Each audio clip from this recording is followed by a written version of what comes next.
안녕하십니까. 행복한 아침 이재용입니다. 안녕하세요. 정예은입니다. 오늘은 4월 7일 목요일이고요. 뉴스부터 살펴보겠습니다. 네, 첫 번째 소식부터 전해드리겠습니다. 어제 대통령 집무실 이전 예비비가 의결되면서 윤석열 정부는 용산시대를 열 수 있게 됐습니다. 당선인 측은 취임 전까지 국방부 본관 일부 층 리모델링과 위기관리센터 구축을 마쳐 취임 날부터 용산에서 집무를 보는 방안을 추진 중입니다. 비록 전체 공사는 끝나지는 않았지만 취임 날에 맞춰 용산시대를 여는 방안을 검토하고 있는 건데요. 국방부는 이르면 내일 이삿짐 센터와 계약을 맺습니다. 안보와 직접 관련이 있는 본관 2층에서 4층에 있는 지휘 부서들과 별도 건물에 있는 합참은 28일 한미연합훈련 종료 이후 각각 합참 건물과 국방시설본부 등으로 이전하게 됩니다. 자고 일어나면 치솟는 물가에 서민들의 부담이 커지고 있습니다. 외식 물가의 경우에는 24년 만에 가장 큰 폭으로 올랐는데요. 10,000원 한 장으로 점심 한 끼 먹기도 힘들어지자 한 끼에 6,000원 하는 구내식당으로 직장인들이 몰리고 있습니다. 얼마 전까지만 해도 오미크론 대유행으로 직장인들 대부분이 구내식당 이용을 꺼렸지만 치솟는 물가에 다시 구내식당이 북적이기 시작한 겁니다. 입소문난 구내식당을 찾아 멀리 떨어진 곳에서 찾아오는 손님들도 늘고 있고요. 저녁까지 먹는 이용자도 늘고 있다고 하는데 치솟는 물가는 직장인들의 점심 풍경도 바꿔놓고 있습니다.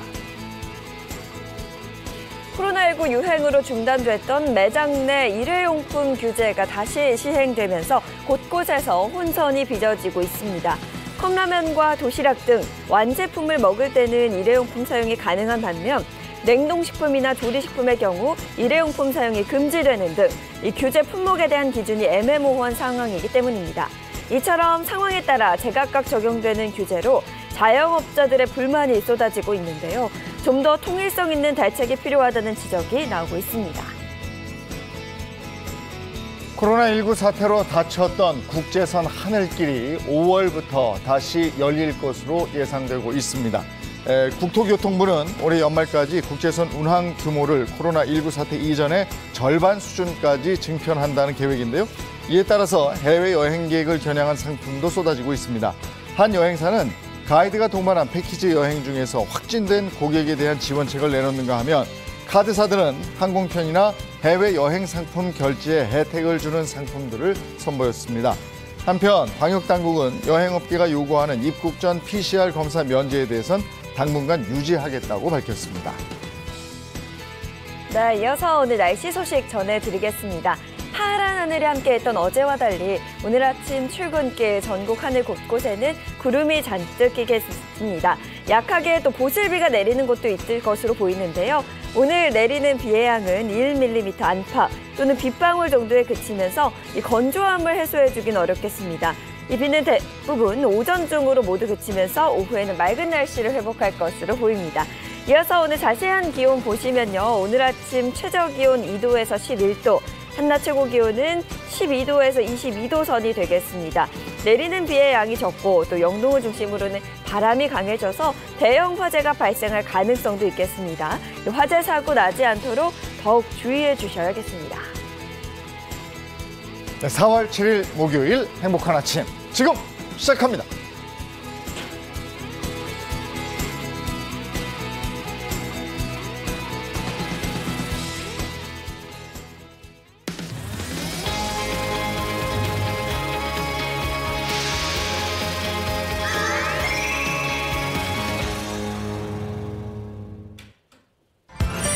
돈이 보이는 경제 오늘 주제는요. 반값 할인 4세대 실손보험 갈아탈까 말까입니다.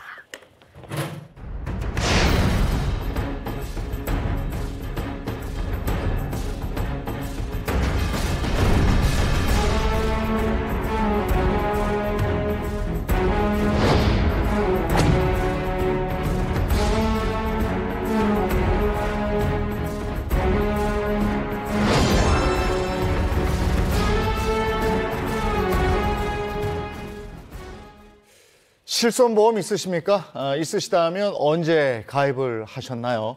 기존의 실손보험 가입자가 오는 6월까지 4세대 실손보험으로 갈아타면 보험료 50%를 할인해주겠다 이런 건데 네. 그냥 가지고 있을까? 아니면 이참에 좋아할까? 새로 한번 갱신을 해볼까 고민하는 분들도 많이 계실 겁니다. 이 얘기 한번 나눠보도록 하겠습니다. 정철진 경제평론가 그리고 방송인 박수림 씨입니다. 어서 오세요. 반갑습니다. 네, 반갑습니다. 자, 먼저 실손보험이란 무엇인지 그거부터 한번 좀 짚어볼게요. 실손보험의 정식 명칭은 실손의료보험입니다. 그러니까 가입자가 뭐 질병이나 상해로 치료를 받을 때 지불한 약값, 뭐 병원비, 치료비 같은 걸 나중에 보장해주는, 보장받을 수 있는 그런 보험 상품인데 실제 손실을 보장한다 해서 실손보험입니다. 우리나라 인구 5,100만 명 중에서 3,900만 명 이상, 그러니까 75% 이상이 가입되어 있는 제2의 건강보험이라고 할 수 있죠. 거의 대부분 실손보험이 거의 있다고 다 보면 있죠. 되는데 네네. 글쎄 실손보험의 보장 어느 정도까지 보장이 됩니까? 실손보험은 병원 또 약국에서 우리가 지불했던 의료비, 약제비를 보상해주는 형식인데요. 실제로 건강보험이 안 되는 비급여에 대한 커버, 이게 가장 큰 매력이라고 할 수 있죠. 지금 표에 나오고 있지만 국민건강보험 우리가 체계가 있지만 맨 밑에를 한번 보십시오. 건강보험공단에 내는 부분이 있고 네. 급여에서 본인이 있습니다. 저것도 매력적이지만 저 다음 비급여에 있어서 네. 내가 내야 될 돈을 이제 커버해 준다라는 것이 이 실손보험의 가장 큰 장점이자 매력이라고 할 수 있겠습니다. 네, 그런데 사실 많은 분들이 실손보험이 1세대부터 4세대까지 나뉜다는 거 그렇죠. 이거 모르시는 분들도 많을 것 같아요. 1999년 9월에 처음으로 판매된 실손보험은요. 판매 시기나 담보 구성에 따라서 1세대에서 4세대로 나누게 됩니다. 실손보험의 세대별 특징을 알아보면 먼저 1세대 실손보험은요. 1999년 S사 보험사가 처음 내놨습니다. 이후에 다른 보험사들도 뒤따라 나왔는데 자, 본인 부담금이 사실상 없습니다. 그러니까 보장 범위가 넓은 게 특징인데 1세대 실손보험은 2009년 10월까지 판매가 됐어요. 근데 당시에는 회사마다 한도와 공제 금액, 보장 내용이 각각 달랐습니다. 네. 자, 이렇게 생명보험사 상품, 네. 손해보험사 상품 굉장히 헷갈리고 저마다 제각각이어서 금융감독원이 표준화 작업에 나섭니다. 그래서 2009년 10월부터 2세대 실손보험이 판매가 되게 되는데요. 이걸 표준화 실손보험이다 이렇게 부릅니다. 현재 전체 가입자의 한 50%, 절반 정도가 이 2세대 실손보험에 가입하고 있는데 본인 분담금 기준이 한 10에서 20%입니다. 이게 무슨 얘기냐? 도수 치료를 받고 10만 원의 치료비가 나왔습니다. 네. 본인 부담금이 만약에 10%다라고 하면 9만 원은 실손으로 처리가 되는 거죠. 나는 1만 원만 내게 되는 이 2세대 실손보험이 이제 가장 대중화가 된 거죠. 네. 네. 그리고 이제 3세대 실손보험이 나왔는데 어떤 부분이 달라진 겁니까? 이게 가입자가 병원에 많이 가면 갈수록 이 보험사 적자가 자꾸 늘어나요. 그러니까 금융당국이 2017년 4월에 3세대 실손보험을 내놨습니다. 이때부터 환자가 내야 하는 자기 부담금을 높였어요. 예를 들면 10만 원짜리 비급여 치료를 받는다. 그러면 1세대 실손보험 가입자는 0원입니다. 네. 2세대 보험 가입자는 10,000원. 그만 부담하면 됐어요. 근데 3세대 실손보험 가입자는 2만 원에서 3만 원 부담을 해야 됩니다. 그러니까 가입자의 자기 부담금이 높아진 만큼 이 출시 당시에 가입자의 보험료가 약 35% 정도 저렴해지면서 착한 실손보험이라고 불리고 있죠. 네. 그런데 한 네. 가지 궁금한 게 왜 이 실손보험이 자꾸 변경이 되고 바뀌는 거예요? 실손보험이 계속 변경되는 가장 큰 이유 두 가지가 있는데 첫째가 실손보험에 누적된 적자 때문입니다. 그러니까 실손보험이 2016년 이후에 6년간 연속으로 적자를 계속 기록하고 있습니다. 그러니까 금융감독원에 따르면 지난해만 약 3조 원에 가까운 손실을 보고 있다고 합니다. 그러니까 이 같은 추세라면 10년 뒤인 2031년에는 누적 적자가 112조. 3천억 원으로 불어날 거라는 연구 결과가 있습니다. 이 적자를 메우기 위해서 보험사는 가입자로부터 받는 그 보험료를 올리는가 하면 또 새로운 실손보험을 출시하게 되는 거죠. 또 이 실손보험이 계속 바뀌는 또 형태와 내용이 바뀌는 두 번째 이유는 역시 이제 보험료 갱신이라고 볼 수가 있겠습니다. 가입자 같은 경우에는 계속 가입을 해야 되지 않습니까? 네. 근데 문제가 뭐냐? 보험사들이 그 적자를 커버하기 위해서 계속 갱신할 때마다 올려요, 보험료를. 네. 그렇기 때문에 이걸 언제까지 올려줄 겁니까? 그래서 가입자 중에서 상당수는 안 올리고도 오히려 떨어뜨리고서라도 이 실손을 유지하고 싶다라는 이런 욕구에 의해서 새로운 형태의 실손보험이 자꾸 나오는 거죠. 자, 그리고 지난해 여름에 4세대 실손보험이 나왔는데 네. 그럼 4세대 실손보험은 기존의 보험하고는 또 어떻게 다른 거예요? 달라야죠. 기존의 1세대, 3세대 실손보험이 성별, 연령, 상해 등급으로만 보험료가 정해져서 병원에 아무리 많이 다녀도 보험료가 똑같았어요. 근데 지난해 여름에 출시된 4세대 실손보험은요. 기존의 보험과 다릅니다. 국민건강보험을 적용받지 않는 그 도수치료라는 거, 또 MRI 이런 거 비급여 진료가 많을수록 보험료가 오른다는 거예요. 그러니까 가입자에게 부과하는 자기부담금을 늘리는 대신에 보험료는 과거 실손보험에 비해서 약 10%에서 70% 정도 저렴해졌습니다. 네. 네. 쉽게 말해서 이 4세대 실손보험은 내가 병원에 간 만큼 보험료를 낸다 이렇게 그렇죠. 이해하시면 될 것 같은데요. 네. 그런데 이 4세대 실손보험이 등장하게 된 또 특별한 이유가 있다면서요. 그러니까 보험사, 가입자 모두를 위한 것이다 이렇게 표방을 하고 있는데요. 가령 올해 같은 경우에 실손보험료가 이미 14%가 올랐습니다. 작년에도 올랐고 재작년에도 올랐고 네. 아마 내년에도 오를 겁니다. 언제까지 올려주겠습니까? 그래서 이 4세대 같은 경우에는 보험사 입장에서는 적자를 메우는 효과가 있고요. 가입자 입장에서는 말씀하신 대로 안 가면 떨어지게 되는, 덜 오르게 되는 이런 구조에 있기 때문에 뭐 보험사도 적자 맞고요. 도덕적 해이도 방지할 수가 있고 네. 가입자 입장에서는 가파른 보험료 상승도 해결할 수 있는 그런 일석삼조의 상품이다. 이렇게 이야기할 수 있겠습니다. 4세대 실손보험이 그러니까 우리 자동차 보험 생각하면 되는군요. 네. 사고 나면 자동차 오. 보험이 할증되고 그렇죠. 맞아요. 네, 네. 맞아요. 오, 안 나면 맞아요. 좀 이렇게 할인되고 이런 맞아요. 거. 네. 근데 이게 4세대 실손보험이 지난 여름에 나왔는데 올 초부터 반값 할인에 들어갔어요. 그럼 왜 그래요? 왜일까요? 이게 인기가 있으면 그런 혜택을 주지 않겠지만 실제 뚜껑을 열어보니까 4세대 보험을 신규 가입했거나 기존 1에서 3세대 가입자가 전환한 그 목표치보다 훨씬 더 떨어졌기 때문입니다. 실제로 작년 한 해 하반기 같은 경우에 신규 가입자가 33만 명 정도. 또 이게 중요하죠. 기존 실손에서 전환을 하는 게 필요한데 네. 7만 명 정도밖에 안 됐던 거예요. 자, 그렇게 돼서 이 4세대 실손보험의 정착을 위해서 말씀하신 대로 올 6월부터입니다. 4세대로 전환할 경우에는 1년 동안 보험료를 절반으로 깎아주는 뭐 마케팅이라고 해야 될까요? 계약 전환 활성화 작업에 나선 겁니다. 아니 1년간 50% 할인이면 이게 적은 금액이 아니거든요. 그래서 이미 기존 보험 가입해 두신 분들이 네. 아 이거를 갈아탄다 그러죠. 전환을 해야 될까? 혹은 내가 가지고 있던 거 유지해야 될까? 이렇게 고민들을 하실 것도 같아요. 갈아탈까 말까 할까 저 고민되는 분들 많은데 40대 A씨 같은 경우는 보험사로부터 4세대로 갈아타는 게 어떻겠습니까? 제의를 받았습니다. 그러니까 최 씨 같은 경우는 2008년부터 약 14년 동안 1세대 실손보험을 유지 중이었어요. 안 그래도 계약갱신 주기에 맞춰서 폭탄처럼 불어나는 보험료의 골머리를 앓고 있었는데 보험사가 딱 전화를 한 거죠. 근데 갈등이 됐어요. 6월까지만 1년간 보험료 50% 할인 혜택이 적용된다는 그 설명에 쫄깃해졌죠. 그래서 갈아타야겠다 마음을 굳혔는데 부모님이 전화하는 거야. 넌 가족력이 있어서 1세대 실손보험을 유지해야 돼. 그러니까 이걸 갈아타야 되나 말아야 되나 굉장히 지금 고민에 빠져 있다고 합니다.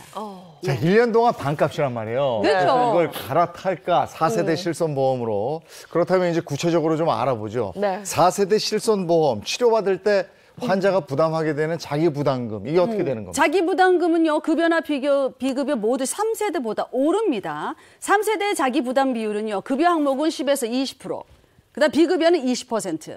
그러니까 4세대는 구분 없이 각각 10%포인트씩 오릅니다.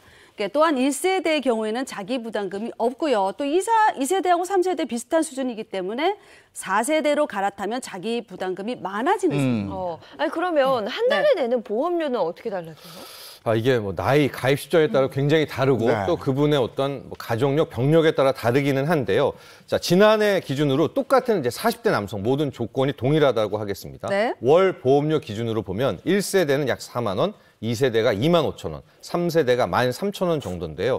자, 이번에 4세대 실손보험은 뭐 저런 동일한 조건으로 봤을 때 1만 2천 원 정도입니다. 그런데 여기서 끝나는 게 아니죠. 올 6월 말까지 가입을 하면 1년 동안 50%니까 어디예요? 6천 원이 되는 거죠. 그러면 1세대에 비해서 거의 7분의 1 수준으로 보험료는 낮아지게 됩니다. 7분의 1이면 이제 보험료만 따지고 보면 상당히 줄어들고 혜택이 그렇죠. 있는 건데. 예. 근데 문제는 지금은 좀 싸고 저렴하다 그래도 보험료라는 게 오를 수 있는 거잖아요. 네. 근데 앞서 자동차 보험이랑 비슷하다고 네. 얘기하지 않았습니까? 4세대의 특징은 뭐 오를 수도 있고 내릴 수도 그렇죠. 있는 그런 네. 가능성이 있는 겁니다. 가령 본인이 얼마나 이 보험을 이용했느냐에 따라서 그 다음에 보험료가 결정이 나게 되는 건데요.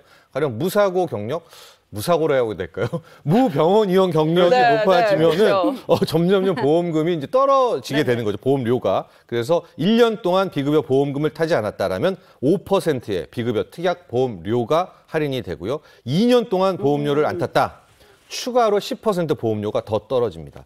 반대로 이제 비급여를 쓴 거예요. 그래서 네. 300만 원 이상의 보험금을 타졌다면 그 다음부터는 이제 보험료는 확 뜁니다. 네. 4배로 튀어오르게 3배, 되는. 4배. 그러니까 본인의 이용 여부에 따라서 보험료가 함께 연동이 되게 됩니다. 그러니까 4세대 실손보험은 과잉 진료를 막기 위해서 도입된 부분이 상당히 큰데 네네. 네. 그러면 보장되는 항목도 그만큼 줄어드는 거 아니겠습니까? 그렇죠.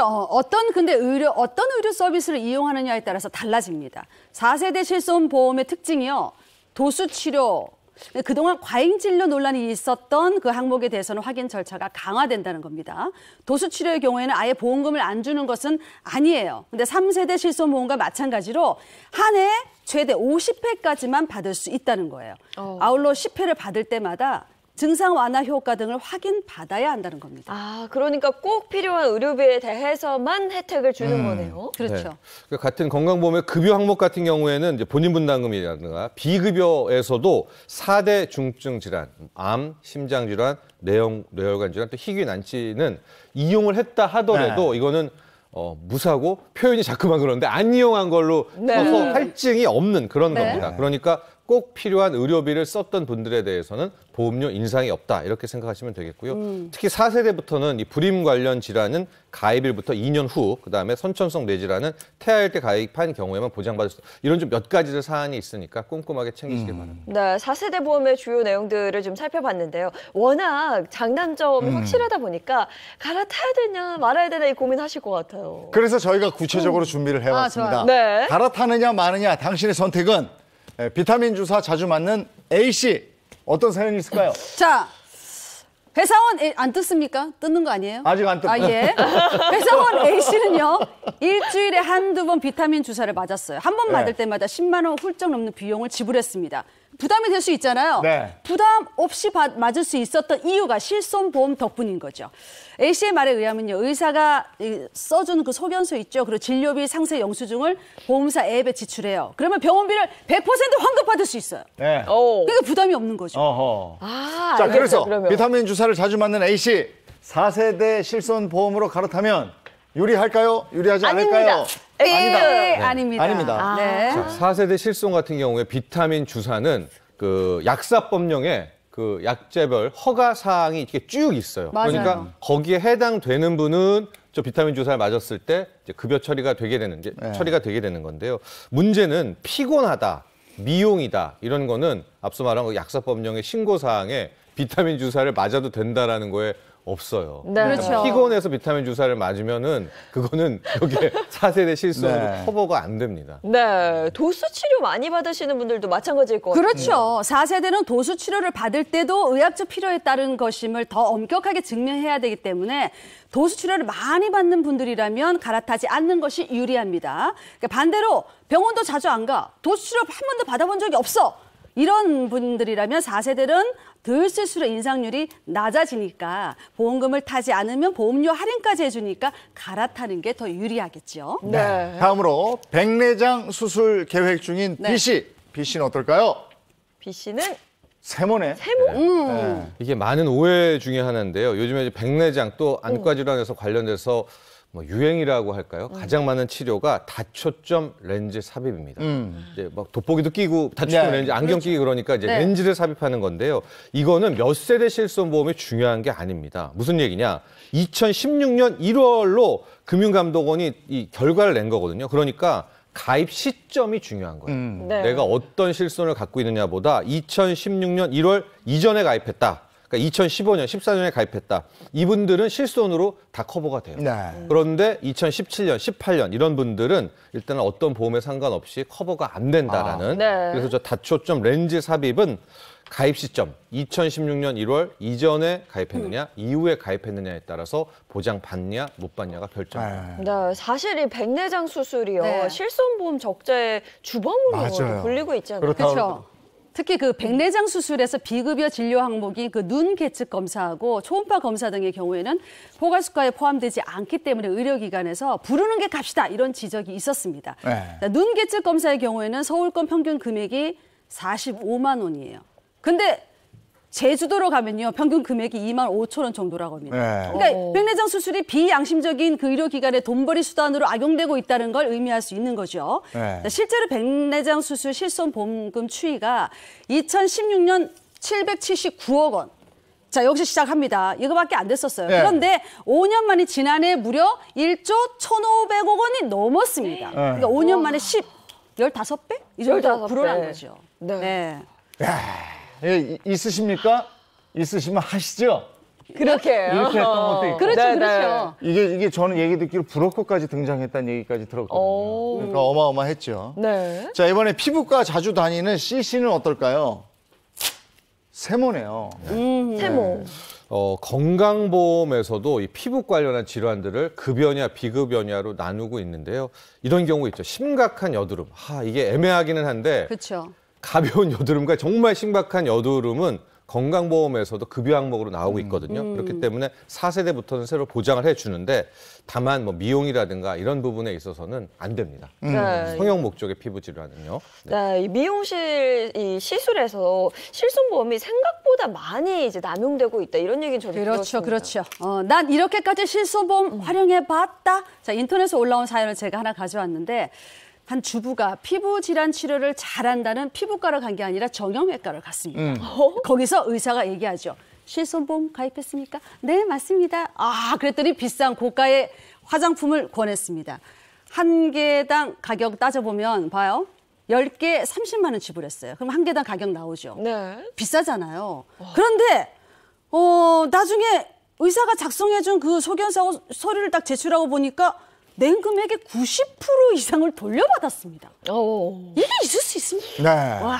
어쨌든 의사들이 다 그걸 권유하고 이러는 건 아니겠지만 그렇죠. 네. 저희가 들은 얘기가 있어서 그런 부분 말씀드린다는 일부, 걸 얘기하고요. 또 비타민 주사도 그렇고 이 실손보험을 이용해서 이렇게 여러 가지로 쓰이는지는 몰랐어요. 네, 오늘 방송 보시고요. 나는 실손 있지만은 한 번도 이용 안 했다.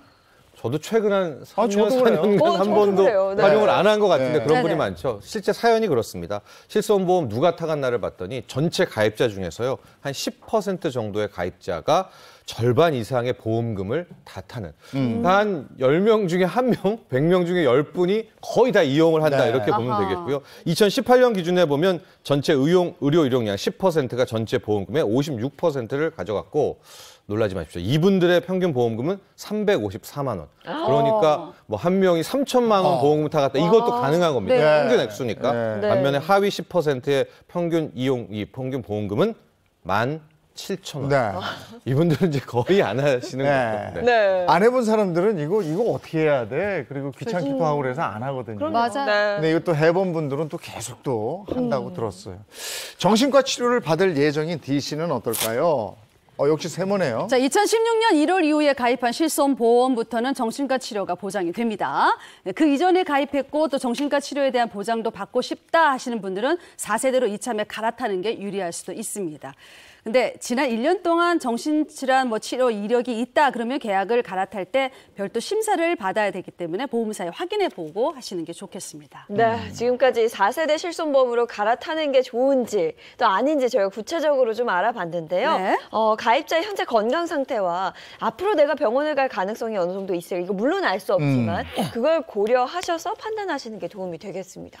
그렇습니다. 정리하면 본인이 병원을 자주 다니거나 네. 이렇게 스스럼 없이 이용하는 분은 유지하는 게 실제로 좋겠죠. 특히 비급여 치료를 주로 많이 이용한다는 분들은 기존에 가입했던 보험이 4세대보다 유리한 게 사실입니다. 다만 보험료는 계속해서 오를 겁니다. 이건 명확한 그렇죠. 겁니다. 올해도 14%가 올랐고 따라서 나는 병원 별로 많이 안 간다. 비급여도 별로 이용을 안 한다. 그러나 이 4세대? 보험은 좀 사고에 대비해서 유지하고 싶다라는 네. 또 나이가 좀 더 젊은 청년층 같은 경우에는 이번에 4세대 실손으로의 갈아타는 것을 고민하면 좋을 것 같습니다. 네. 또 앞서도 얘기했지만은 도수치료, 백내장, 비타민 이제 다 커버리지가 다르게 됩니다. 네. 이것도 꼼꼼하게 챙기실 필요가 있겠습니다. 이게 지금 당장 확인해 볼 것은 아세요? 몇 세대 실손? 제가 안 그래도 그러니까 그게 헷갈려요. 몇 저도 세대인지. 지금 몇 세대 네. 실손인지 내가 혜택을 받을 수 있는 건 뭔지 잘 모르겠는데 일단 그거부터 좀 알아보시면 좋겠고요. 만약에 4세대 실손보험으로 갈아타야 되겠다 하는 분들은 어떤 절차가 필요합니까? 그 계약 전환 신청이요. 자신이 가입한 보험사의 고객센터에 문의하거나 담당 설계사를 통해서 가능한데 다만 자신이 가입한 보험사가 실손보험 신규 판매를 중지한 경우에 4세대 계약 전환용 상품에 가입 가능한 시점 그 방법 등을 문의해야 합니다. 네. 대부분은 계약 전환을 가능하게 하기 위한 준비 작업을 진행 중이라고 하네요. 네, 눈덩이처럼 불어나는 적자를 막기 위해서 4세대 실손보험이 또 등장을 했는데요. 일각에서는 이거 이미 예견된 네. 일이었다. 맞아요. 이런 의견도 많더라고요. 네, 그렇습니다. 결국 이게 누구 때문인가? 실은 보험사들이 이 상품을 만든 것인 거 아니겠습니까? 네. 그렇기 때문에 곱지 않은 시선도 있습니다. 이게 무슨 얘기냐면 1999년에 손보사들이 처음 이 실손 나왔고 그때만 해도 별로 인기가 없었거든요. 네. 이후에 이제 2000년에 생명보험사들이 또 실손을 나왔고 그때부터는 어마어마한 경쟁이 있었습니다. 뭐 100% 보장한다. 이번에 꼭 가입하세요. 이랬던 게 누구냐? 바로 보험사들이었었거든요. 네. 하고 이런 상품 구조도 보험사들이 만들었는데 네. 이후에 이렇게 광풍이 불지는 몰랐죠. 그렇기 때문에 본인들에게 책임이 있는데 네. 왜 이거를 이런 식으로 돌리느냐라는 보험사들에 대한 또 그런 시선도 함께 존재합니다. 그러니까 4세대 실손보험으로 전환을 계속해서 이렇게 할인해가면서 유도하는 게 아니고 네. 근본적인 해결책을 좀 찾아야 되는데 답답하긴 할 거예요. 그렇죠. 특히 이제 이게 중요한 게 하나만 뽑자면 과잉진로와 모럴 해저드입니다. 네. 실손보험은 누가 뭐래도 굉장히 좋은 상품이고요. 정말 불의의 사고나 이럴 때 네. 질병에 잘 대응을 할 수가 있는데 몇몇의 정말 소수 몇몇의 가입자들 또 여기에 함께 야합하게 되는 이 병원 관계자들 때문이기도 하거든요. 이 부분들은 정말 우리 사회 전반적인 정화 노력이 필요할 것 같습니다. 네, 내 실손보험이 어디에 해당되는지 먼저 파악하시고 그다음에 판단하시기 바랍니다. 고맙습니다. 고맙습니다. 사건 사고 24시 첫 번째 주제는 가평 계곡 사건의 전말입니다.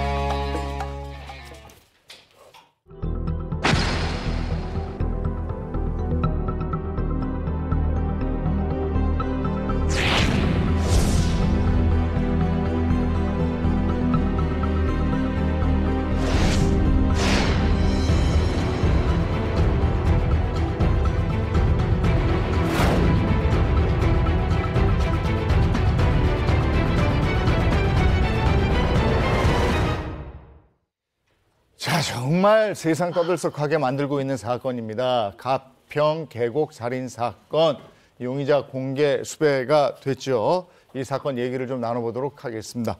염건웅 경찰학부 교수, 이고은 변호사입니다. 어서 오세요. 안녕하세요. 네, 어서 오세요. 자, 먼저 현재 공개 수배된 용의자들은 누구인가요? 이거부터 좀 짚어보죠. 네, 인천지검 형사 2부에서 공개 수배한 사안인데요. 31살 이은혜 씨와 또 공범인 30살 조현수 씨에 대해서 지금 체포영장을 발부받아서 지금 지명 수배를 한 상태입니다.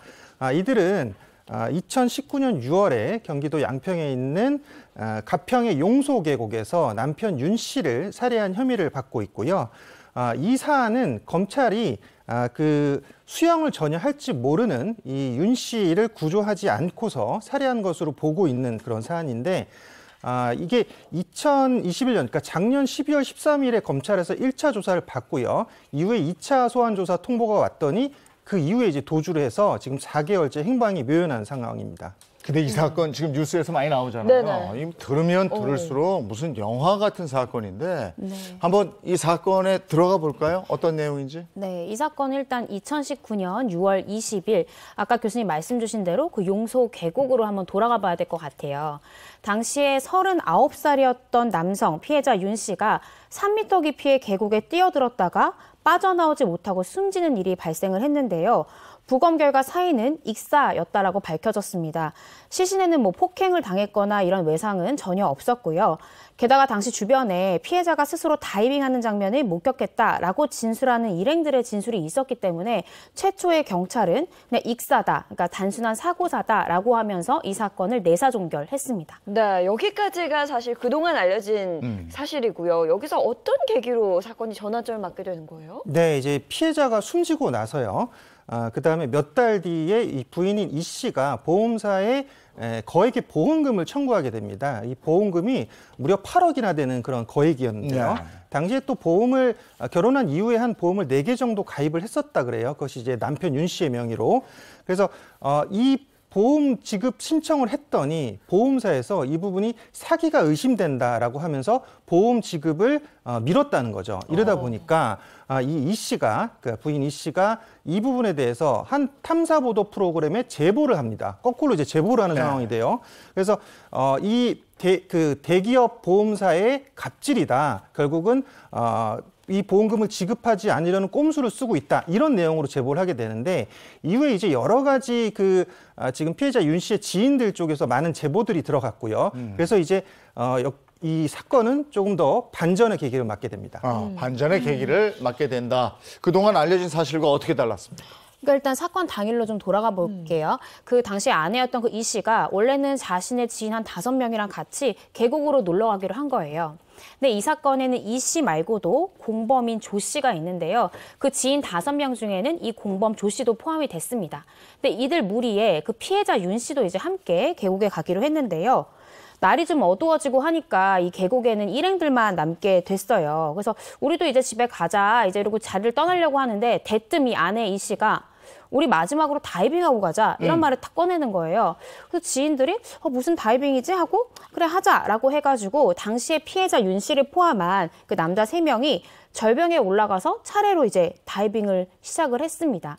근데 마지막 차례가 이 피해자 윤 씨였는데 그 윤 씨가 탁 뛰어들고 처음에는 수면 위로 올라왔다라고 해요. 그래서 그 지인들은 그냥 이제 다 빠져나오겠지, 계곡 밖으로 나오겠지라고 해가지고 사건 현장에서 이탈해가지고 나왔는데 윤 씨가 계속해서 나오지를 않는 거예요. 그래서 이게 무슨 일이지 하고 뒤늦게 가봤는데 윤 씨가 안 보이는 거예요. 네. 그래서 그제서야 뭐 구조 튜브도 던져보고 수색을 했는데 발견을 못하니까 급기야 119까지 신고를 하게 된 겁니다. 근데 피해자 윤 씨가 스스로 다이빙을 했잖아요. 네. 해당인 건 어느 정도 수영을 할 수 있었다는 뜻 아닌가요? 저도 그럴 줄 알았거든요. 근데 윤 씨가 이렇게 크게 화를 입은 게 윤 씨는 수영을 할 줄 모르는 사람이었다고 해요. 그래서 아내가 이제 다 떠나려고 하는데 갑자기 우리 다이빙하자 이렇게 제안을 했잖아요. 네. 그랬더니 처음에 윤 씨가 나 싫어, 나 못해 이게 거절을 했다는 거예요. 그랬더니 이 씨가 싹 차갑게 돌변하면서 아 그래? 그럼 내가 뛸게 오빠. 이렇게 한 거예요. 그러니까 이 남편이 갑자기 불안해서 아니야 내가 할게.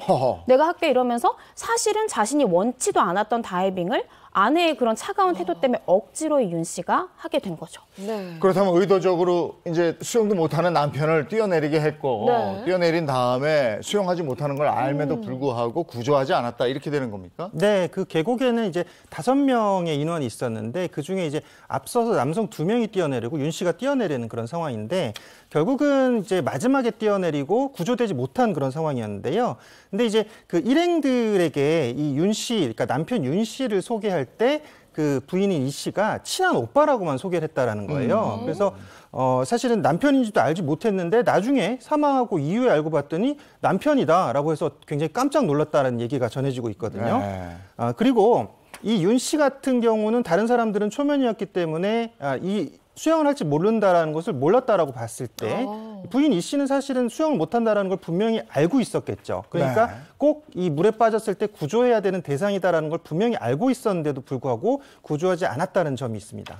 애초에 이 아내가 지인들을 데리고 계곡을 같이 갔잖아요, 남편과. 네. 이게 뭔가 사고를 꾸미기 위함이 아니었을까 이런 추측이 좀 드는데요. 저도 이 사건 보도를 보면서 그런 의도지 않을까라는 생각이 듭니다. 왜냐하면 아까 교수님 말씀 주신 대로 그 지인은 남편의 지인이 아니잖아요. 네. 아내의 지인이잖아요. 그러니까 윤 씨가 평소에 수영을 잘하는지 못하는지 뭐 이 씨와 윤 씨의 관계라든지 이런 걸 전혀 모르는 자신의 지인들을 데리고 계곡에 감으로써 어떻게 생각하면 사고사로 위장할 수 있는 가능성을 굉장히 높였다라는 생각이 들고요. 제가 서두에 말씀드렸잖아요. 경찰도 처음에 아니 윤 씨가 스스로 다이빙을 했다라는 일행들의 진술을 믿고 단순 사고사로 내사 종결을 했잖아요. 이제 이런 것들을 배경에 두고 일부러 이 씨가 자신의 지인들을 데리고 계곡에 간 것은 아닌가라는 추측이 듭니다. 그리고 이후에 검찰은 네. 이 씨와 조 씨가 수영을 할 줄 모르는 피해자 윤 씨를 다이빙하게 한 뒤에 구조하지 않아 살해했다 이렇게 판단한 거군요.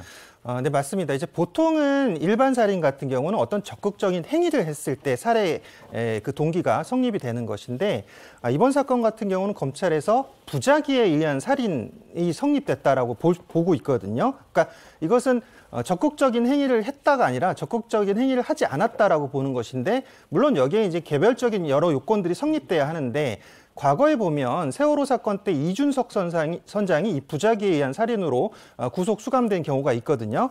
그래서 지금 이 사건에서는 그러니까 이 윤 씨 같은 경우 물에 빠졌는데 당연히 이 씨가 또는 그 주변 사람들을 통해서 구해줄 것이다라는 그런 생각을 갖고 있었다는 거죠. 근데 이 씨와 조 씨가 이 부분에 대해서 물에 빠졌는데 적극적으로 구해주지 않았던 그런 행동들을 봤을 때 네. 이것이 부작위에 의한 살인이 성립된다라고 보는 것이고요.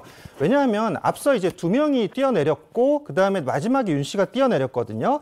그러니까 이게 사실은 누가 밀었을 리 없다라는 어떤 확증을 주게 되는 그런 상황인 거죠. 그러니까 네. 결국 이것이 종결될 수밖에 없고 자연사한 것으로 종결될 수밖에 없는데 앞에 두 사람들이 뛰어내리고 마지막에 윤 씨가 뛰어내렸기 때문에 이런 상황은 결국은 사고사로 위장하고 또 나머지 사람들은 증인이 되지 않을까, 목격자가 되지 않을까 이런 어떤 결과적인 상황을 형성하지 않을까라고 보는 거죠. 그리고 또 한 가지 굉장히 놀라운 사실이요. 이 계곡 사건 이전에 이미 2번의 살인 미수가 있었다 그럽니다. 맞아요. 이 부분에 대해서 사람들이 영화 같다. 진짜 네. 충격적이다. 이렇게 얘기를 하는 거예요. 알고 봤더니 이 씨랑요. 지금 공범으로 지금 지목되고 있는 이 조 씨가 사실은 같은 해 2월 달에 강원도에 있는 양양군의 한 펜션에서 A 씨에게 보거피 등이 섞인 음식을 먹여서 독사를 시도를 했는데 다행히도 이 독성이 치사량에는 못 미쳐서 미수에 그친 그런 사건이 있었고요.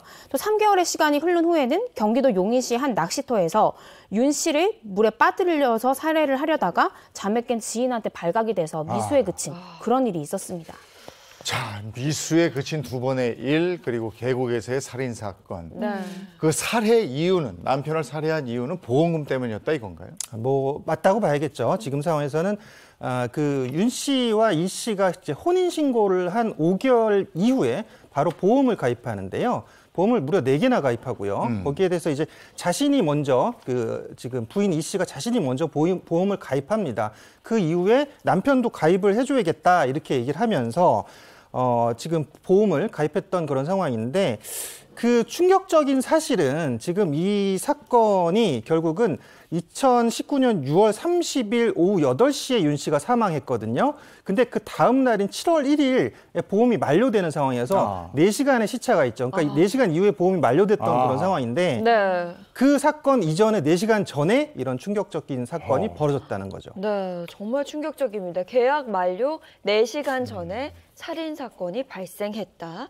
그런데 저는 한 가지 궁금한 점이 아내가 이제 뛰라고 했는데 싫다 그랬을 때 그럼 내가 뛸게 뭐 이렇게 말을 해서 결국 본인이 뛰어내렸잖아요. 근데 처음에 뛰라라고 말했을 때 나 싫어. 나 수영 못해서 안 돼. 이렇게 단호하게 거절을 했으면 안 되는 거였을까? 저도 그 부분이 안타깝거든요. 네. 보통의 남녀 관계고 내가 전혀 수영을 못한다. 근데 계곡이라는 건 진짜 한번 잘못 받으면 큰일 날 수가 그럼요. 있잖아요. 네, 네. 예. 근데 왜 이렇게 단호하게 거절하지 못했을까?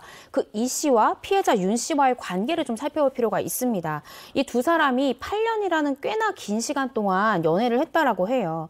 그리고 두 사람은 어떤 특별한 예식이 없이 혼인신고로 2017년에 법적인 부부가 됐는데요. 부부가 된 다음에 윤 씨가 대출까지 받아가지고 인천에 신혼집을 마련을 했는데 이곳에 이 부부가 사는 게 아니라 이 씨의 친구가 대신 거주를 해요. 그리고 윤 씨는 그러니까 피해자 윤 씨는 자신의 직장이 있었던 수원 근처에 집을 얻어서 살고요. 네. 이 씨는 또 다른 데서 살아요. 완전 찢어져서 사는 거죠. 네. 그러니까 이에 대해서 추궁을 했더니 이 씨가 수사기관에 진술한 바는 우리가 주말 부부여서 주말에는 우리가 만났습니다라고 얘기를 했지만 주변 지인들을 조사해 보니까 그게 아니라 이 씨가 매번 다른 핑계를 대면서 그 별거 생활을 계속해서 지속했다라는 증언이 나오고 있습니다. 대출까지 받아서 신혼집을 마련했는데 네. 거기에는 이 씨의 친구가 살고 참 이해되지 않는 부분이 많이 있는데 이상한 건 이것뿐이 아니라면서요? 맞아요. 한 온라인 커뮤니티에는요. 생전에 윤 씨가 그 아내에게 경제적인 어려움을 호소했던 그 문자 메시지가 공개되기도 했습니다. 했습니다. 그러니까 이들이 참 순탄치가 않았던 것 같아요. 결혼 생활이. 그리고 윤 씨는 굉장히 극심한 생활고에 시달렸던 것 같은데 그 문자 메시지 내용을 좀 살펴보면 전기가 곧 끊긴데 3개월치인데 좀 도와줘. 신발이 찢어서 창피해. 월급 탄 거 내가 다 보냈어. 나 돈 하나도 없어. 네, 이런 내용들이 있었고요. 그러면서 윤 씨는 아내에게 잔액 영원히 찍힌 통장을 캡처한 사진을 보내는가 하면 다 찢겨서 더덜더덜한 그런 운동화 사진까지 보낸 네, 그런 것까지 다 확인이 됐습니다. 아니 그런데 윤 씨의 당시 연봉이요 6천만 원에 달했다고 알려져 있어서 더 충격적이었거든요. 네, 방금 변호사님 말씀대로 굉장히 어렵게 생활을 했었거든요, 윤 씨가. 근데 대기업에서 근무하면서 연구원으로 근무하면서 15년 동안을 근무했는데 연봉이 6천만 원 정도가 됐다는 거죠. 그러면 사실 평균 이상의 연봉이라고 볼 수가 있거든요.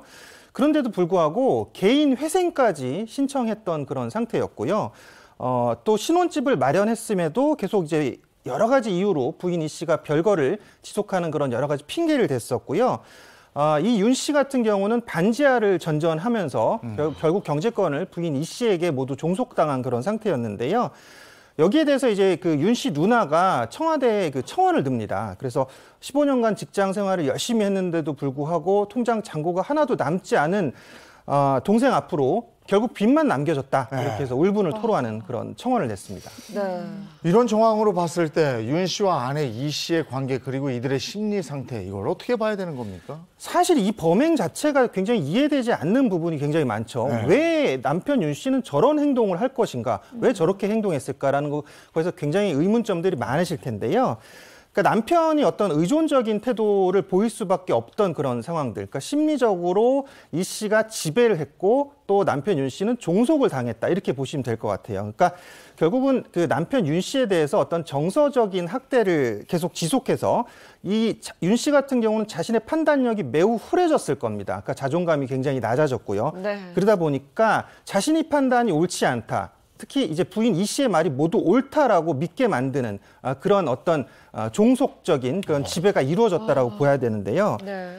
그러니까 6천만 원 정도 되는 그 연봉이 6천만 원 되는 그 윤 씨 같은 경우에 경제권 자체를 이 씨한테 넘기고 모든 생활비도 다 써야 되고 그다음에 심지어 자기 신발이 구멍이 났는데도 그 신발 살 돈도 없고 이렇게 생활을 했다는 것 자체가 결국은 이 모든 것들의 결론을 얘기해 주는 거죠. 심리적으로 종속과 지배 상태에 있었다. 네. 그러면 앞서 이야기했던 그 수영을 전혀 못하는 피해자가 3m 깊이의 물속으로 다이빙을 할 수밖에 없었던 그 이유가 바로 심리적인 지배를 당해서인 것 같아요. 네, 저도 교수님 의견에 전적으로 동감을 하는데요. 이게 처음이 아니잖아요. 제가 말씀드렸듯이 이 윤 씨를 죽이려고 살해하려고 이 씨가 2번이나 미수범행을 저질렀어요. 그럼 이 남편도 뭔가 이상하다는 건 그 중간 과정에서 알았을 거란 말이죠. 그럼에도 불구하고 다이빙을 못하는 사람한테 다이빙을 하라는 아내의 요구에 순순히 따라갔던 그 남편의 심리가 뭘까? 그리고 말씀 주신 대로 정말 15년 동안 대기업에서 꽤나 높은 연봉을 받으면서 사회적으로도 인정을 받는 지위였던 그 남성이 왜 말도 안 되는 아내의 요구에 굴복할 수밖에 없고 따라갈 수밖에 없고 그리고 그걸로 인해서 본인의 목숨까지도 빼앗기는 이런 선택을 할 수밖에 없었느냐를 살펴보면 모든 건 다 그러니까 아내가 뭐 신체적으로 엄청 더 건장하고 큰 것도 아니잖아요. 그러니까 아내가 심리적으로 종속하고 지배하지 않았다라고 하면 이런 범행 자체가 불가능했을 걸로 보입니다. 아니 저는 그래서 이런 상황을 그때 이제 전해 듣고 그 남편이 아내보다 나이가 어리고 또 왜소하고 또 돈도 못 벌고 이러는 줄 알았어요. 근데 이게 정반대더라고요. 반대죠. 남편이 8살이 많고 신체적으로도 건장했고 그다음에 돈도 남편이 전적으로 벌어서 그걸 가지고 생활을 한 거예요. 근데 어떻게 이런 일이 있을까? 그러니까요. 남편이 주로 주 생활원이더라도 뭐 용돈 받는 남편 많죠. 근데 이런 식으로 정신적으로 종속되진 않아요. 그러니까 우리가 흔히 가스라이팅이라고 하잖아요. 당신은 틀렸어. 내 말이 맞아. 이제 그걸 계속해서 주입하다 보면 정말로 스스로가 내 생각은 틀렸고 상대방이 설사 이치에 맞지도 않고 맞지도 않는 말을 하더라도 저 친구의 말은 맞다. 내가 틀리다라고 스스로를 생각하게 만드는 그 가스라이팅 현상이 요즘 굉장히 자주 발생하고 있는데 이 씨와 윤 씨 사이에도 이러한 가스라이팅이 있었던 것이 아닐까라는 추측이 듭니다. 또 하나 그럼에도 불구하고 이 부부 사이는 계속 유지가 됐단 말이죠. 이게 유지가 계속 됐다는 거 이것도 좀 어떻게 분석을 해야 될까요? 뭐 일단은 결국은 돈 때문이죠. 이 보험금을 타려고 했던 것이 이제 목적이라고 볼 수밖에 없는데, 그러니까 기본적으로는 이 윤 씨가 남편이 계속 돈을 벌어다 주고 있고 꽤 많은 돈을 벌어서 부인 이 씨에게 주고 있던 그런 상황이다 보니까 좀 나쁘게 말씀드리면 사실 좀 요술램프 같은 그런 개념으로 봤다라고 해야 될까요? 계속 네. 돈이 나오는 그런 뭐 통장 같은 그런 개념으로 남편을 생각했다라고 좀 나쁘게 봐야 될 것 같고요. 근데 이제 결국은 이제 이런 것들이 계속 지속되다 보니까 돈을 더 이제 뺄 수 없는 그런 상황이 놓일 수도 있고요. 또는 지금 부인 이 씨와 또 공범 조 씨 간의 이제 어떤 특별한 관계에 이 남편 윤 씨가 방해된다라고 판단을 해서 이런 부분에서 결국은 윤 씨를 뭐 살해하려는 그런 의도를 갖고서 완전 범죄를 계획하지 않았나라고 좀 생각해 봐야 될 것 같습니다. 근데 더 오싹했던 게 이 네. 아내 이 씨의 남자들이 네. 의문의 사고에 연루가 돼 있잖아요. 네. 이 부분은 진짜 섬뜩했는데요. 네, 저도 이 부분이 가장 충격적이었어요. 진짜 신기한 게 한 온라인 커뮤니티에 이 씨를 스쳐갔던, 그러니까 이 씨와 과거에 교제했거나 윤 씨처럼 이런 결혼한 남성 3명이 모두 사고사로 세상을 떠났습니다. 그래서 온라인 커뮤니티 글을 좀 하나씩 살펴보면 글에 따르면요, 이 씨가 2010년 당시에 이 씨는 교통사고로 사망한 남자친구 옆에 탄 동승자였는데요. 동승자로 있다가 보험금을 수령한 사실이 있고요. 2014년도에는 이 씨의 또 다른 남자친구가 파타야에서 스노클링을 하다가 사망을 했다라고 하고요. 그리고 우리 사건이죠. 2019년에 이 씨의 남편 윤 씨가 가평군에 있는 용소계곡에서 사망을 했고요. 물론 우리 사건이 아닌 앞선 그 두 사건이 보험금을 노리고 한 계획적인 범죄다라고 단언을 할 수는 없습니다. 아직 수사가 된 건 아니니까요.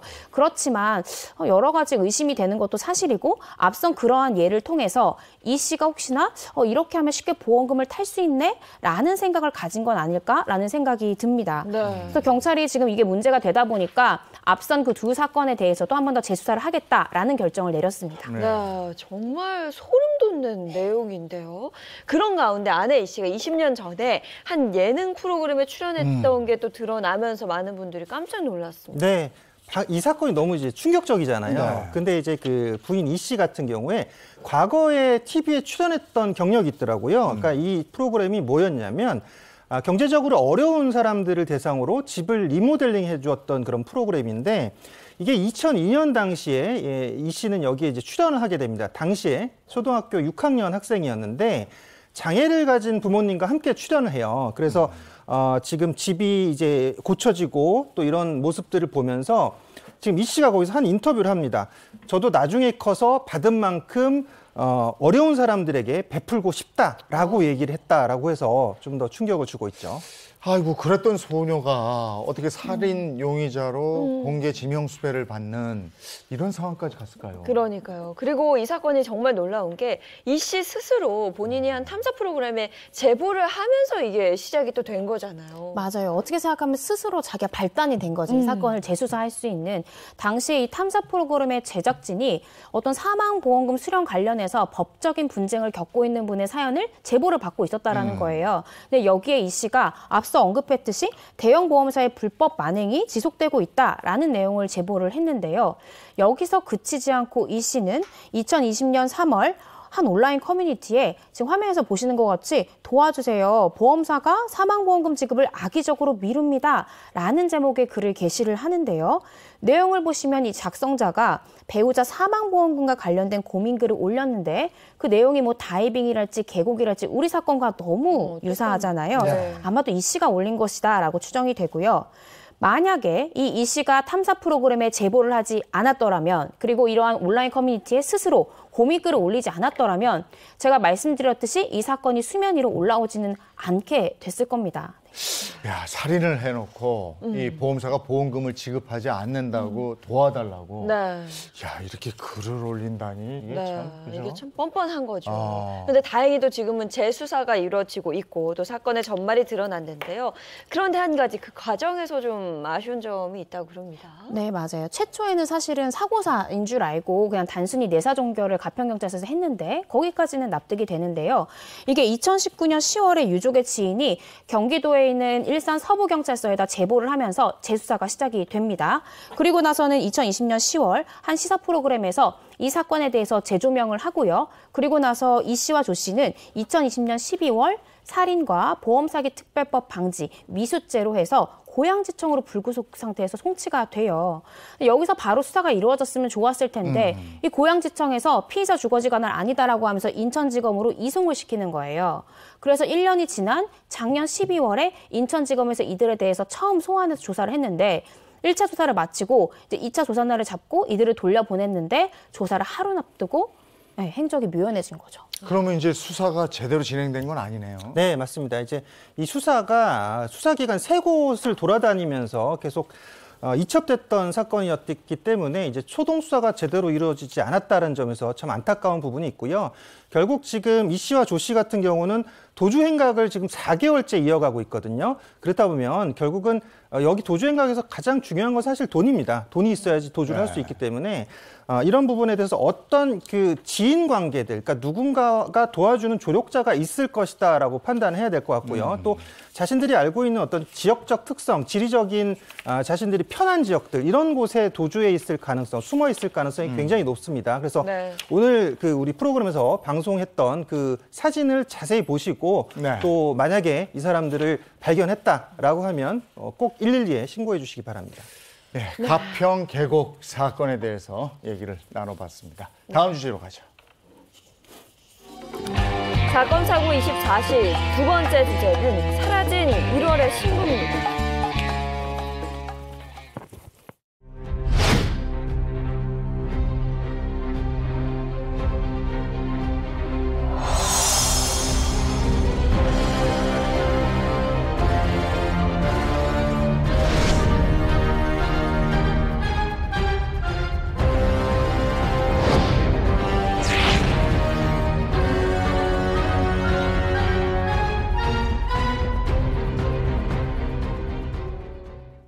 이번에는 미스터리한 사건의 궁금증을 풀어보는 시간입니다. 오늘 나눌 얘기는 예비 신부 이 씨의 실종 사건인데 네. 이건 어떤 사건이었습니까? 지금부터 9년 전 사건입니다. 2013년 1월 24일 당시 30살이었던 예비 신부 이 씨가 감쪽같이 사라지는 그런 상황이 발생하는데 현재까지 이 씨는 실종 상태고요. 여기 이 사건에 유력한 용의자가 분명히 한 명이 있거든요. 네. 근데 왜 여전히 이 사건이 실종 사건으로 남아있는지 알아보겠습니다. 네, 어떻게 된 사건인지 처음부터 한번 살펴보죠. 네, 일단은 이 씨가 어떤 사람이었는지 한번 살펴볼 필요가 있는데요. 실종 당시에 30살이었던 그리고 제주도에서 올라온 제주도 출신이었던 이 씨는요. 가정 형편이 조금 어려웠던 것 같아요. 그래서 굉장히 열심히 노력하고 공부해서 대학 졸업을 하고 서울에 있는 치과에 치위생사로 취업을 해가지고 열심히 일을 했다라고 합니다. 근데 이 친구가 굉장히 성실하고 자기 일에 대한 자긍심이 높은 친구라서 그 안에 치과에서도 굉장히 능력을 인정받아서 다른 또래보다도 승진이 빨랐다라고 해요. 근데 뿐만 아니라 자신의 부모님을 그렇게 아끼는 효녀로 알려져 있었다고 합니다. 예비 신부라고 그랬어요. 그러니까 네. 실종 당시에 결혼을 앞두고 있었던 모양이고요. 맞아요. 그 당시에 이 씨가요, 2009년에 한 교회에서 알렉스 최라는 남자를 만나게 됩니다. 이 알렉스 최가 좀 훤칠한 키에 좀 잘생기고 호감 가는 인상의 그런 사람이었다라고 해요.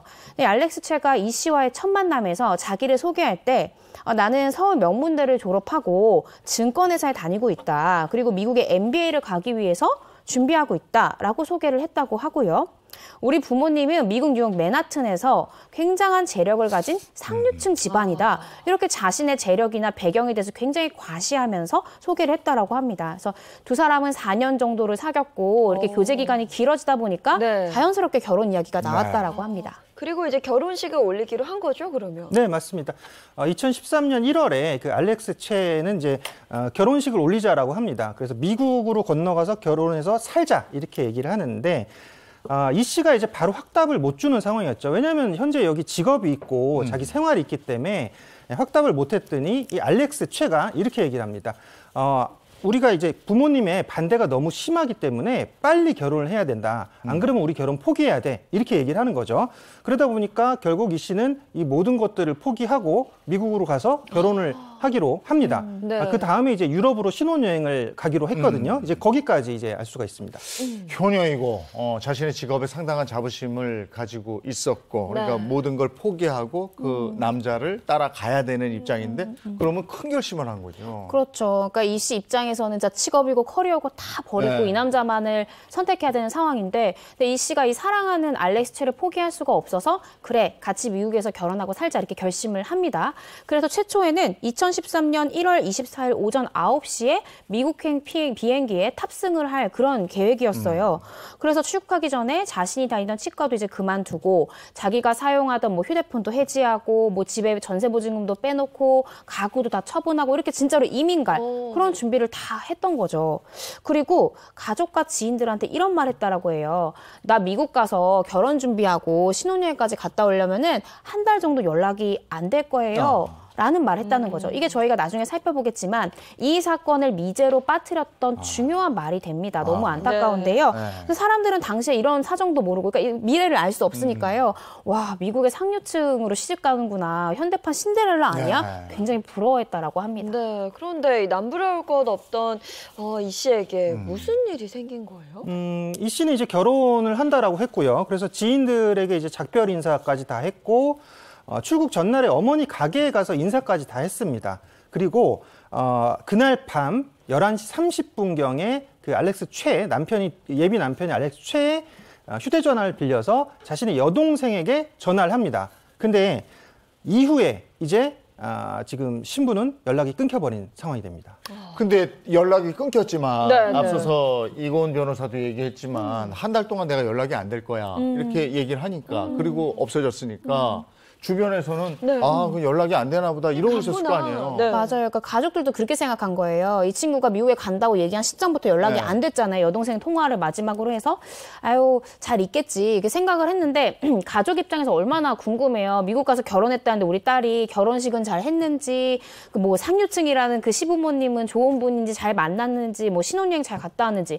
이런 게 궁금한데 뭐 연락을 해도 받지를 않으니까 바빠서 그렇구나라고 생각을 했는데 이 피해자의 어머니는 뭔가 이상하다고 느꼈던 거예요. 그 이유가 효녀라고 했잖아요. 예. 제가 매일같이 연락을 주고받던 우리 딸이 내가 아무리 문자 메시지를 보내도 답이 없는 예. 거예요.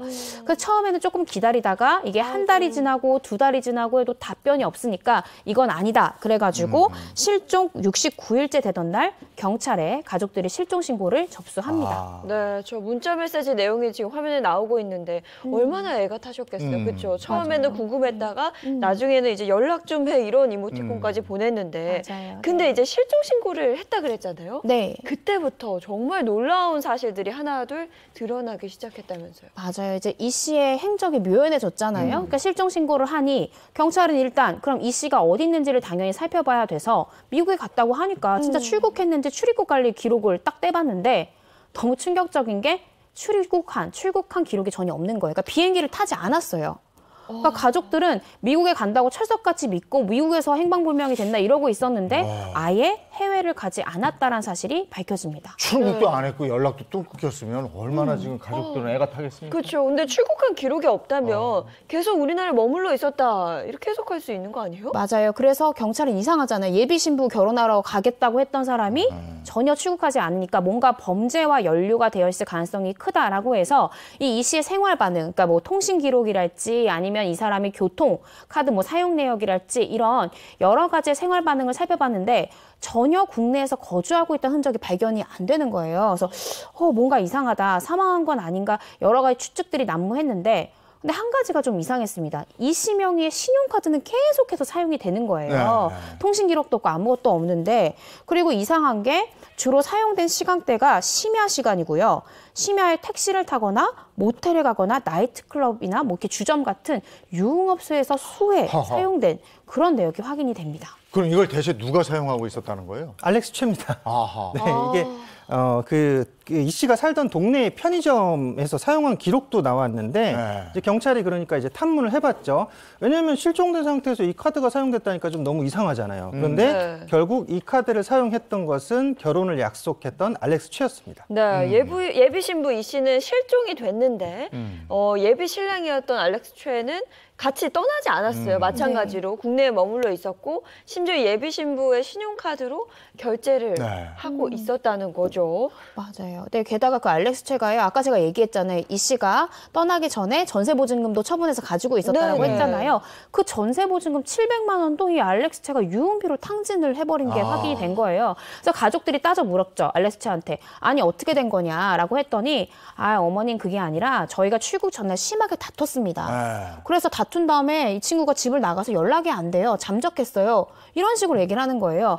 그래서 가족들이 그래 그러면 만약에 네 말이 맞다고 하면 너는 왜 우리 이 씨의 카드를 쓰냐라고 물어봤더니 아니 지금은 연락이 안 되니까 나중에 돌아오면 갚으면 된다고 생각해서 제가 썼습니다. 이렇게 대답을 했습니다. 그러니까 알렉스 최도 싸우고 난 다음에 2달 동안 그 예비 신부하고 연락이 안 됐다고 주장을 하는 것이고 네. 이게 이렇게 연락이 끊겼으면 상식적으로 경찰에 신고를 하든가 네. 그럼요. 아니면은 그 예비 신부의 집에 연락을 하든가 네. 뭐 이렇게 해야 되는 거 아니겠습니까? 4년을 만난 여자. 4년을 만나 결혼을 앞둔. 네. 근데 갑자기 사라졌으면 연락 안 한다는 게 말이 안 되잖아요. 네. 근데 더 수상한 건요. 여기까지가 아니고요. 알렉스 최면 성이 최 씨여야 될 거 아니에요. 네. 근데 알고 보니까 성이 정 씨였어요. 어. 정 씨였고요. 신문도 자신이 뭐 맨하튼에 사는 부유한 아들이고 뭐 명문대 나왔고 모두 다 거짓이었고요. 알고 보니까 이 정 씨의 부모님은 폐지를 이제 수집해서 근근하게 살아가고 경제적인 상황이 이게 풍요롭지 않고 오히려 조금 더 가난한 편에 속하는 그런 집이었다라고 합니다. 그리고 뭐 미국이 아니라 서울 구로구에 거주하고 계셨었고요. 그리고 뭐 정 씨가 자기는 명문대 뭐 출신이고 어쩌고 얘기했잖아요. 알고 보니까 지방대도 중퇴한 상태였다고 해요. 그러니까 처음에 이 씨한테 잘 보이기 위해 혹은 이 씨에게 호감을 사기 위해 했던 그 모든 말들이 거짓말로 드러났습니다. 근데 거짓말로 드러난 게 또 있었어요? 네, 맞습니다. 좀 더 황당한 사실은 이제 출국하기로 했잖아요. 결혼식을 미국에서 올린다고.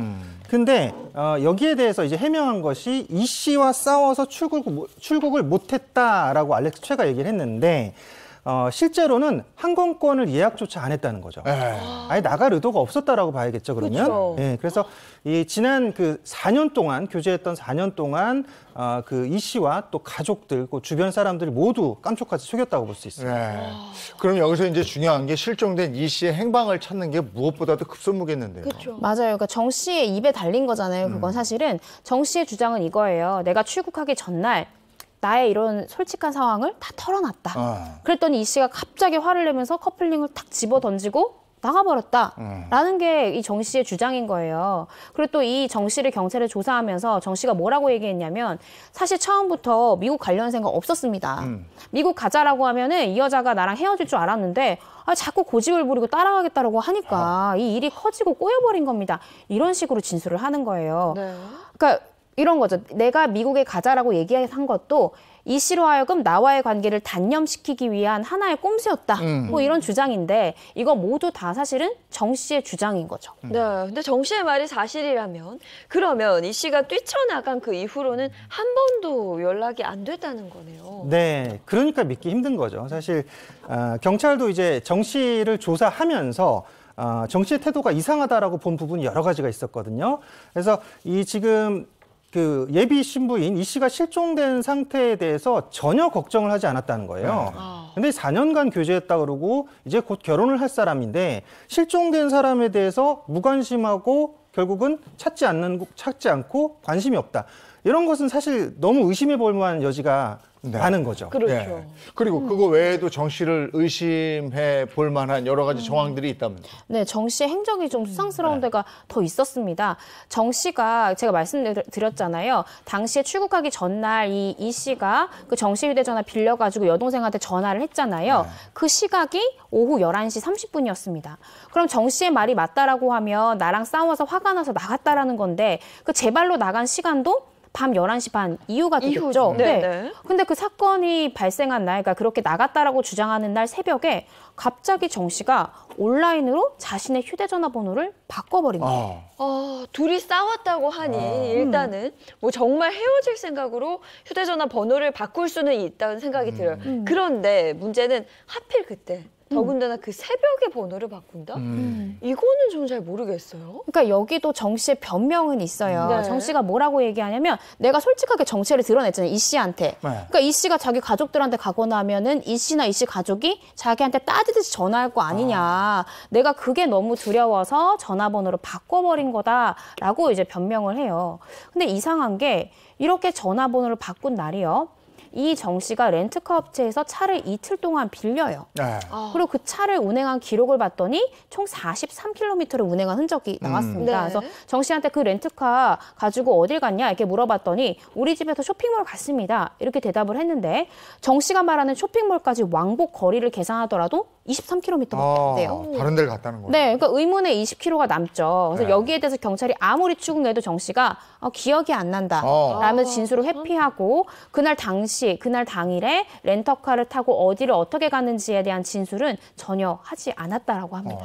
아니 또 이거 외에도 흉기를 구입한 기록이 있다면서요? 네, 뭐 일단 이게 만약에 혹시 살인 사건으로 전환된다라고 하면 결국은 유력한 증거물이 흉기가 될 수가 네. 있는데요. 근데 지금 이 씨가 실종된 4일째 되던 날 이 정 씨가 지금 흉기를 구입했습니다. 근데 네. 이 흉기가 일반적인 흉기도 아니고 좀 고가의 흉기였던 것으로 알려져 있어요. 네. 그래서 이 이유를 경찰이 묻자 정 씨가 이렇게 얘기합니다. 우울증이 있어서 내가 극단적 선택을 하려고 구입을 했다. 이렇게 얘기를 하는 것인데 그래서 이 흉기 행방을 경찰은 물을 수밖에 없는 거죠. 그러다 보니까 또 정 씨가 이렇게 얘기합니다. 아버지가 버렸다. 이렇게 얘기하는데 아버지는 또 얘기가 달라요. 나는 이 흉기를 보지도 못했다. 행방도 모른다. 이렇게 얘기했기 때문에 둘 중에 누군가는 거짓말을 하고 있다고 볼 수 있는 거죠. 네, 참 지금까지도 굉장히 황당한 내용인데 더 황당한 내용이 남아 있습니다. 이 정 씨가 자신의 배경을 속이고 이 씨를 만나는 동안 다른 여성 4명을 동시에 또 만났어요. 그래요? 네, 이 정 씨가요. 네. 20대 후반에서부터 30대 후반까지 다양한 연령대의 여성 4명을 동시에 만나고 있었던 거예요. 그 여성들을 대부분 동호회나 클럽 등에서 만난 것으로 알고 있고요. 이 여성들을 인터뷰해보니까 나한테도 명문대 출신이다. 부잣집 아들이다. 이렇게 속이고서는 그들을 만나왔던 거죠. 그러니까 한 가지 또 충격적인 게 정 씨가 자신이랑 결혼하려고 했던 이 씨가 실종된 지 한 달밖에 지나지 않은 시점에 이 4명의 여성 중에 대기업 다닌 여성이 한 명 있었는데 이 여자랑 같이 싱가포르를 여행을 가요. 그래서 고급 리조트에 머물고 뭐 쇼핑을 하고 자기랑 결혼하려고 했던 여자가 실종이 됐는데도요. 그런 걸 즐긴 흔적이 다 밝혀졌고요. 이 여성한테 물어봤더니 나는 이 씨가 누군지 모른다. 내가 정 씨의 여자친구다. 이렇게 얘기를 했다라는 거예요. 아이고 근데 이 모든 사실을 이 씨는 전혀 눈치채지 못했나요? 그러니까 정 씨가 철저했어요. 그러니까 부잣집 아들 행세를 하면서 데이트 비용을 이 씨한테 계속 부담하게 하는 거예요. 근데 계속 그러면 의심을 사니까 뭔가 기념일 같은 때는 비싼 가방이나 시계 같은 걸 딱 주면서 내가 미국 가서 다 보상해 줄게. 좋은 날 와. 이런 식으로 장밋빛 미래를 계속해서 그리게 했다라는 거죠. 그래서 가족들도 이 정 씨가 이렇게 가난하고 뭐 이렇게 뭐 대학교를 중퇴하고 이런 사람일 거라고는 전혀 의심하지 못했다라고 얘기를 하고요. 알고 봤더니 정 씨가 이 씨 이외에 다른 여성들한테 생활비를 타서 쓰는 네. 그런 생활을 했다라고 합니다. 아니 근데 얘기를 들어보니까요. 누가 봐도 이 정 씨가 이 씨 실종 사건의 유력한 용의자로 보이거든요. 그런데 이 씨의 행방에 대한 단서는 그 어디에서도 발견이 되지 못한 건가요? 네, 이 씨의 행방을 찾는 게 쉽진 않았습니다. 왜냐하면 그 정 씨가 이미 그 미국으로 간다, 결혼식해서 미국으로 간다라고 얘기를 했었고 또 가족들에게는 연락이 당분간 안 될 것이다 이렇게 얘기를 했기 때문에 실종 신고가 늦게 이루어졌습니다. 그러니까 69일 지난 상태에서 실종 신고가 됐기 때문에 결과적으로 갖고 있었던 여러 가지 그런 조각들이 많이 희미해진 그런 상태였고요. 네. 결국 그 중요했던 CCTV 기록이라든지 또는 렌터카 기록이라든지 이런 것들이 남아있지 않아서 좀 여러 가지 어려움이 있었습니다. 그럼 이 상황에서 이 씨의 행방을 아는 사람은 유일하게 정 씨일 텐데 네. 그 솔직하게 얘기할 리는 없을 것 같고. 맞아요. 정 씨도 계속 기억 안 난다. 이런 진술로 일관했고요. 그래서 경찰도 뭔가 이 씨를 살해했을 가능성이 높다라고 생각을 해서 정 씨에 대해서 거짓말 탐지기 조사를 한 거예요. 네. 그래서 이런 질문들을 했어요. 당신이 이 씨를 살해했는가? 혹은 이 씨가 사망한 것을 본 적이 있는가? 당신이 이 씨가 어디에 있는지 알고 있는가? 이 질문에 대해서 정 씨는 모두 아니요라고 대답을 했고요. 거짓말 탐지기 결과 모두 거짓 반응이 검출이 됐습니다. 그럼 그 말이 거짓말인 게 거짓말 탐지기로 나타난 거잖아요. 네, 맞죠. 근데 이제 이렇게 주장합니다. 정 씨가 신경안전제를 먹고 있었기 때문에 이런 반응이 나온 것이다 라고 주장을 하고 있고요. 그다음에 그러면 결국은 좀 보조적으로 경찰에서 최면 수사를 해서 기억을 되살려보자 이렇게까지 제안을 했는데 아주 강력하게 정 씨가 거부했다라고 합니다.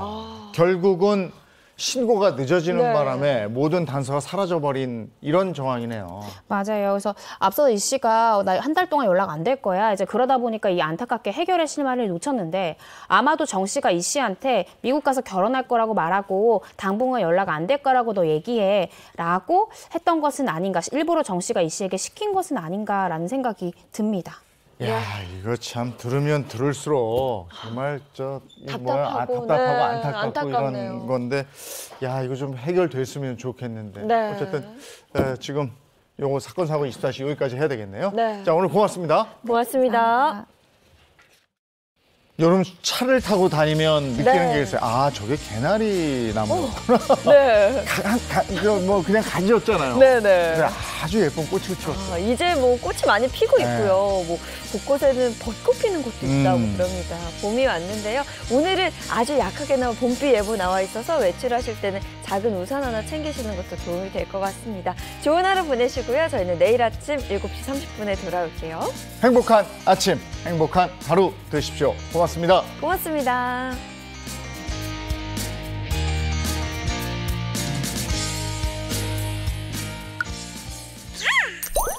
채널 A